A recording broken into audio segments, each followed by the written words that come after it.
I'd like to first thank our fans for showing up and supporting the football team and creating an environment out there that our players were excited to go out and play.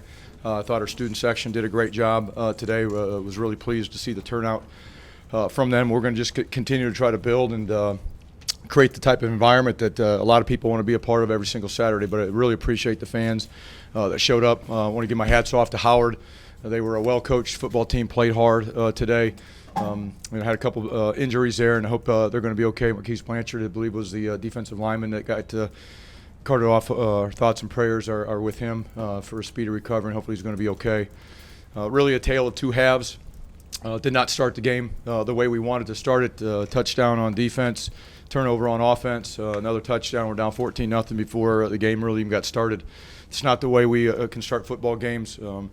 We recovered, rebounded, and hung in there in the first half, got into halftime, made some corrections, adjustments, really just motivated the guys to go out and play the way that we need to be playing. And we came out in the second half, and I think we controlled the line of scrimmage in the second half the way we want to be able to do that and the way we should have done it from the start in this game. We went into halftime. I believe we had about 63 yards rushing, ended up with 375 yards rushing. That's the type of stat that we'd like to have with this offense. I thought O-line played well in the second half. I thought our running backs ran hard in the second half. Can't say enough about Janarian Grant and what he brings to the offense and to special teams. He's right now our most electric player, and we can't get the ball in his hands enough. And obviously the big kickoff return helped us generate some momentum there in the first half when things were bleak.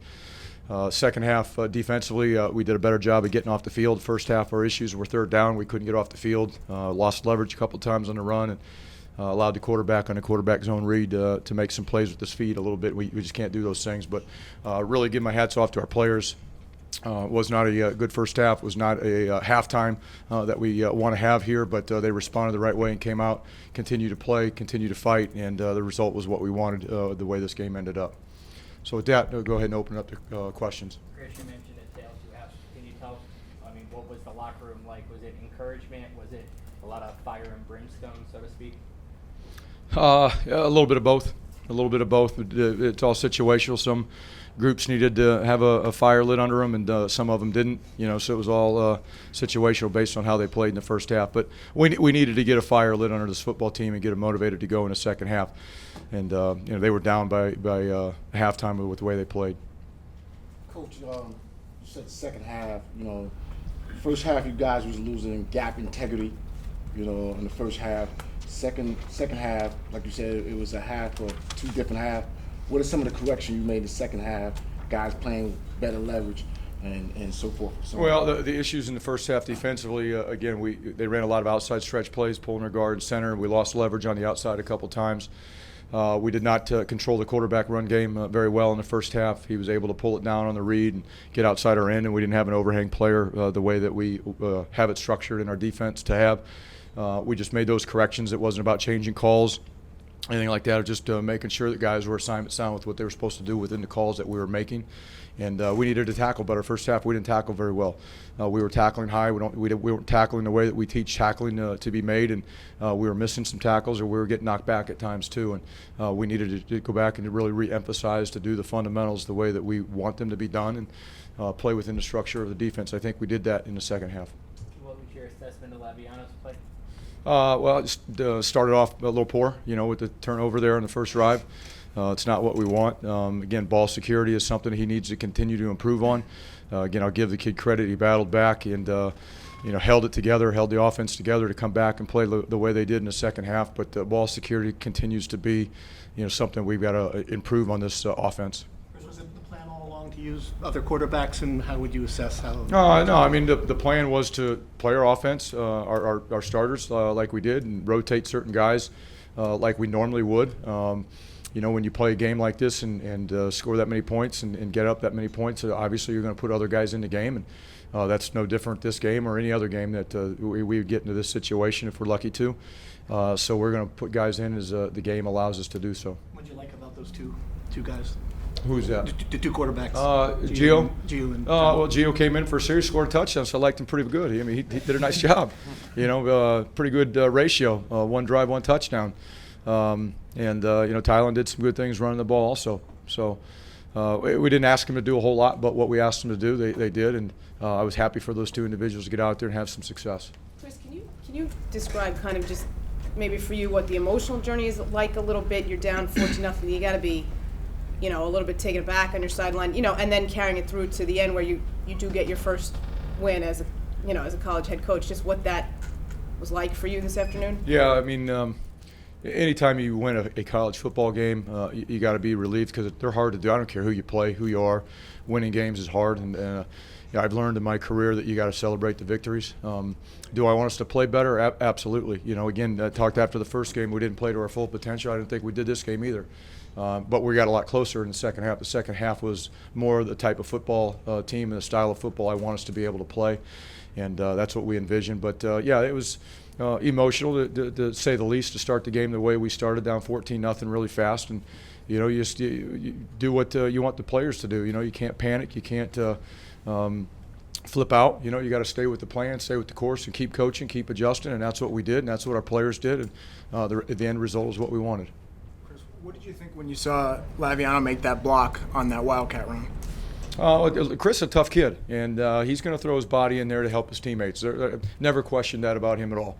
And I was really happy that he did that. That shows he's unselfish. He wants to do well. He wants his teammates to do well, and he knows he has a role to help spring big runs like that. And that's not a surprise to me that he did it. Chris, you never said you were going to redshirt Tylen Oden, but to play him now and take the red shirt off him this early in the season in a blowout game, can we expect to see more of him now? We hope to. I mean, he's still got a long way to go, but we needed to get him in there to see what he could do. We've seen him in practice do certain things, and obviously we ran him while he was in there. We wanted to see how he could run. But, I never said we'd red shirt him. Never told you we'd play him either. It just happened that the score got that way, and we had conversations throughout training camp that what are we going to do with Tylen. And as he's continued to improve and progress, he's a guy that fits our offense, and when we get the opportunity to get him in there, we're going to get him in there. Toward the second half, Chris, they were so gassed, obviously, Howard was. Do you think that is an upside of the spread offense when it's doing what it's supposed to do? And does it have more chances to do that with some of these other, when you mix it up like that? I mean, did you wear them down a little? Or? Well, yeah, I hope so. I mean, depth is an issue in college football. I mean, it really is. There are very few coaches that have the depth that they want. We don't have the depth that we want. And obviously Howard probably doesn't have the depth that they want. And for us, we talk about our conditioning, we talk about our physicality at the line of scrimmage and our ability to run the football, the tempo that we use. If you put all those things together, hopefully you're going to wear teams down as the game goes on. And, we did that today, and that's what we want to be able to do as we move forward. We got to do it better. We got to do it earlier. But that's what we're hopefully designed to do and working towards being able to do consistently. How hot was it out there, and how did you manage to keep that windbreaker on for the entire game? I don't know how hot it was. If you saw my gut, you'd know why I got a windbreaker on. So trying to sweat it out a little bit. Chris, obviously you scored 52 points, but can you quantify how big the Janarian Grant kickoff return was at that point, 15-0? It was huge. Yeah, we were down and we were struggling. And special teams is a big part of what we do. We obviously talked about negative special teams plays after last week, and we made some positive ones today that changed the momentum in the football game and created a little energy in the stadium and on the sideline. Janarian is an outstanding player, and he does a lot of things for us. And the fact that it's not just him, but the guys on that kickoff return team, the way that they blocked and executed their assignments on that particular play to allow them to break it says a lot about those guys. So really happy for him and that whole unit. How tough is it, particularly on defense, because that's where your past is and what you've worked with so much, the 2 quick touchdowns. I mean, is it hard for you just not to be ticked off, not to be angry with them and try to, get them playing better? What is that like it's for hard you? to be not ticked off, but I was ticked off. It's hard not to be. I failed that one, but as we kept coaching and got a few things adjusted as we went through the game and played much better. But yeah, not happy with the way we started that football game. And again, just leveraging the ball, tackling, and third down. Those were our issues early in the game. And did you let them know that, I presume? Yeah, but maybe a little bit. But that's part of coaching. Coach, Just from the top of your head, going into next week's game, what are the point of emphasis that you think you made to make adjustment in your game plan going to New Mexico State? Well, I mean, each week is different. Each week's a new week. I mean, we have a system on offense, defense, and special teams that we are who we are, but we'll make adjustments based on an opponent's defense or offense or special teams and what they do. We have a real game next weekend. If you guys don't know much about New Mexico, it's a real team coming in here. They run in the option. They've got good skilled players. Coach Bob Davies, an outstanding football coach. They've been able to run the ball on anybody. They do a lot of exotic things on defense that create problems. So this is a real football team and a real test for us next week. And we have to have a great week of preparation because if you don't, that option will kill you. Thanks, Coach. Yep. Thank you, guys.